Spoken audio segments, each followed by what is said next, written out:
All right, ladies and gentlemen, I've been waiting to make this video for a very long time. The Los Angeles Dodgers are World Series champions. It fucking happened yesterday. So there's quite a few narratives, right? I just wanted to make this video because I know there's a lot of narratives that are going into this World Series. It's actually kind of sad that like so many things are kind of like overshadowing the entire thing.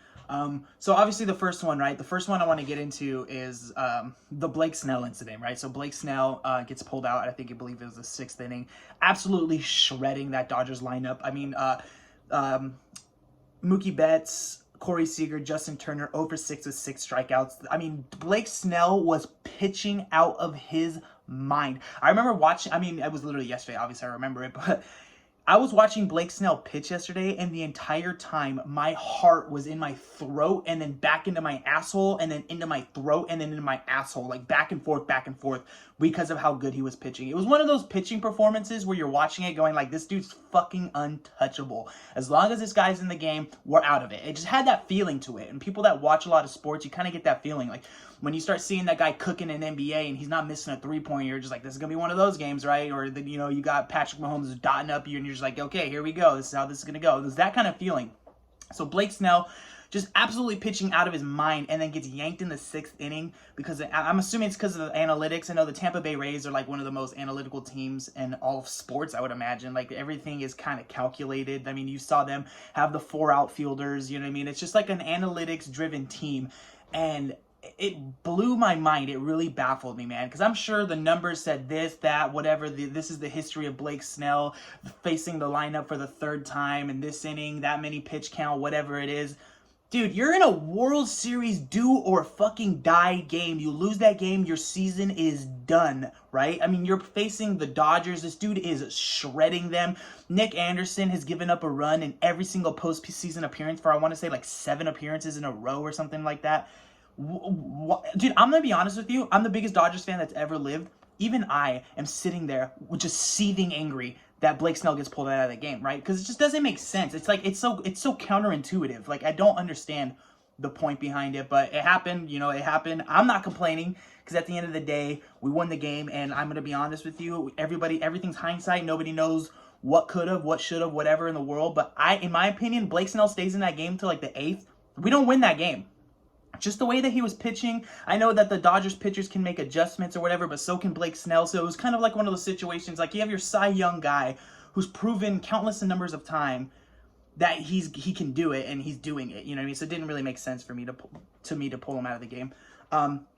But the next narrative, of course, is the whole Justin Turner thing. I know a lot of people were freaking out. People want to be like, oh my God, look, I care so much, guys. Look about Justin Turner. And like, oh, I can't believe it. How fucking whatever. Dude, the dude was already in the dugout with those people for 7 straight innings, 7 whole innings. I mean, he was probably in Dave Roberts' face going over scouting reports, probably, you know, talking to pitchers, this, that, or the other. Hey, this is we're going to play the defense. Hey, by the way, blah, blah, blah. The whole fucking game. They're literally bubbled together in a hotel. So it's like they're literally in a cesspool all together the entire time. So what difference does it make when they're celebrating the fucking World Series? It baffles me. I know people are going to be like, oh, well, you know, it could have blah, blah, blah. It doesn't, dude, the guy was already there forever. Like, the only reason people are freaking out about it, in my opinion, is because they want to feel like virtuous. Like, oh, let's be angry at this because it's going to make me look really good on Twitter that I'm shaming this guy. And it's just fucking ridiculous, dude. Like, I could totally, here's the other thing. People want to say, like, how do they play without having a positive test? That's an argument.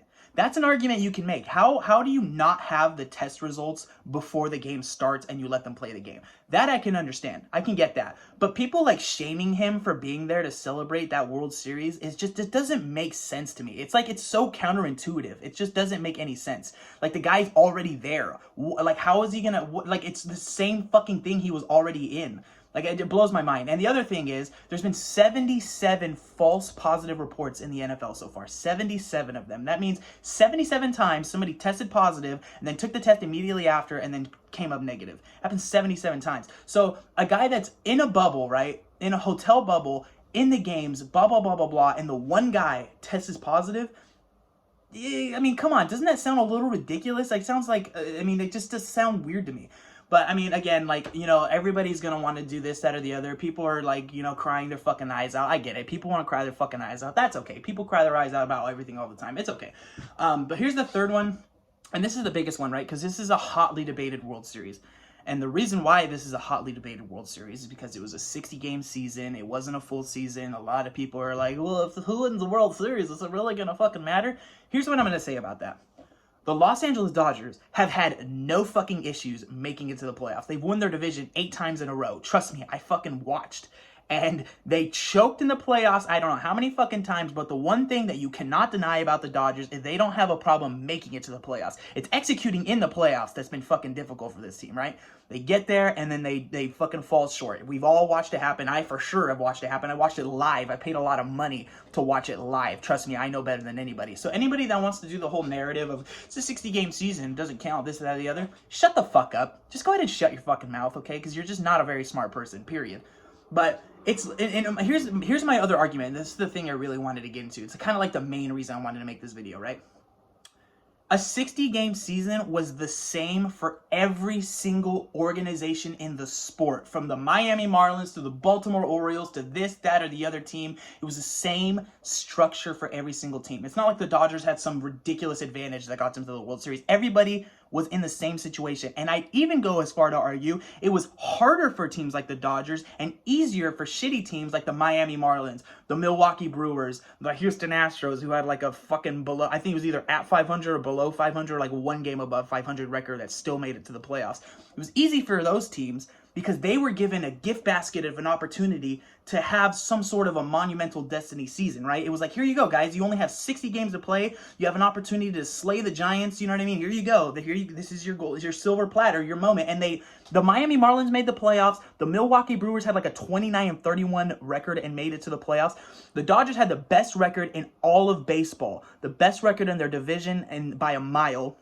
And they still have to play a 3-game wild card against the Brewers. When's the last time you heard of a division champion having to play in a wild card series, let alone a best of 3? Anything could have happened. The Milwaukee Brewers might have had a negative record, but they're still a Major League Baseball team. Christian Yelich could have caught fucking fire in that wild card series, and we would have been eliminated. And if the Dodgers would have gotten eliminated in a fucking wild card after they're winning their division, I would have lost my mind. But they didn't. They swept them. They go to the NLDS against the Padres, who, as much as I hate them and I think they're annoying as fuck, they're a really good team. That team was insane. Fernando Tatis Jr. had an MVP caliber season until he started fucking up at the end, you know what I mean? And they had Manny Machado, who was balling out of his fucking mind. It sucks that they lost their 2 starting pitchers in Clevenger and Lamet. That's awful. I mean, who knows how that series could have turned out if they would have stayed healthy, but they didn't, right? I mean, the Dodgers also had David Price, who opted out of the season and didn't pitch. That was a big loss technically because, I mean, you saw, especially towards the end of the postseason, as far as like starting pitching, it started getting a little wishy-washy. We had to throw out some rookies, Dustin May, Tony Gonsolin out there to actually come through and put together some innings. So it was like a really, really whatever. But so they sweep the Padres. They go against the Braves. They're down 3-1. I'm literally texting my friends saying, holy fucking shit, I hate the Dodgers. They do this every single year. I can't believe they're choke artists, this, that, or the other. I lost faith. I'm not even gonna lie to you. When we were down 3-1, I'd already seen that movie so many times that I was like, this is done, dude. This is fucking over. We're eliminated. We're gonna choke another season. I gotta go and defend Clayton Kershaw for the 40,000th fucking time on Twitter because that's my guy, and I'll defend him to the day I die. I got him on my fucking wall right there. I got his little fucking rookie card right there. So it's like, you know, I was gonna have to do that again, but nope. Those motherfuckers pulled a rabbit out of their ass and then showed it to the world and said, here you go, dude. Here's your little World Series choking narrative. Here it is, and threw it out the fucking window. And they get into the World Series, which they've done that before too, and we all seen how that turned out. But they get there, they make it to the World Series, they beat the Rays in 6, arguably a harder postseason than any other team has ever had to go through, and they fucking pull it off, dude. And it was a great, great, great moment. The city of Los Angeles went fucking wild. I went wild. I almost lost my voice, but it was beautiful. It was really, really great. So that's all I have to say, man. I just wanted to give my little 2 cents because there's so many different little narratives, this, that, or the other, that went into this World Series. Everybody, it was kind of sad, actually, kind of like the Dodgers win the World Series, but like these media outlets are just like, this thing. It's like, dude, they won. Can you just fucking wait a week, dude? It's the same shit you guys have been talking about for a year. Can we just fucking enjoy a World Series for 1 second, please? Jesus Christ. But that's all I have to say. I just wanted to kind of make this little video because I'm not about to go on like a little Twitter thread doing this in 100 and whatever characters you get. So Dodgers are World Series champions. I'm fucking excited. I've waited my entire life for this. Thank you so much for everybody that watched if you did. Peace.